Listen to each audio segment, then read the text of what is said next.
Walk by the Spirit, and you will not gratify the desires of the flesh. I want to talk for a few moments with this question. And the question is for you, who's calling the shots?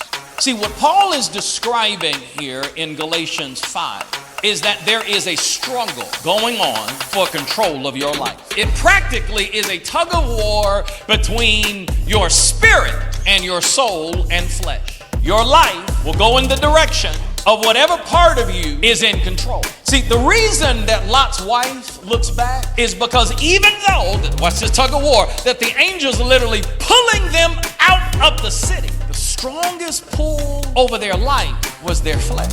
Your life will go in the direction of what part of you is in control. God created us with three distinct parts. We have a spirit that must be redeemed. We have a soul that must be renewed. And we have a body that must submit. This is what Paul is referring to in 1 Thessalonians 5. He is saying, yes, you're saved, but your soul and your body still have to be conformed into the image and likeness of Jesus. That process takes time. Salvation, instantaneous. Sanctification is a process. I don't understand, Bishop, if I'm saved, why am I still struggling with stuff? Because whatever reality is greater in your life is what will be in control. Oftentimes, our spirit is not leading. And remember, whatever you give the most attention to is what will become the most influential in our lives. When Jesus was crucified, he said, "No man takes my life. I lay it down willingly." He laid down his flesh because he understood spiritually that there was something greater that God was doing.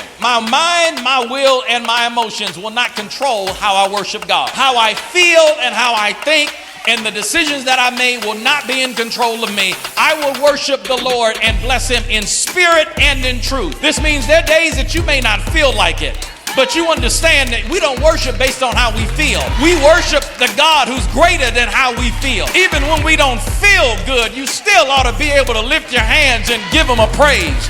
Because even when you're feeling bad, he still deserves the glory. I will command my mind, my will, and my emotions. Oh, y'all gonna bless the name of the Lord up in here, up in here. You gotta command soul. We gonna bless his name. Mind, we gonna give him praise. They will not control me. I will control them.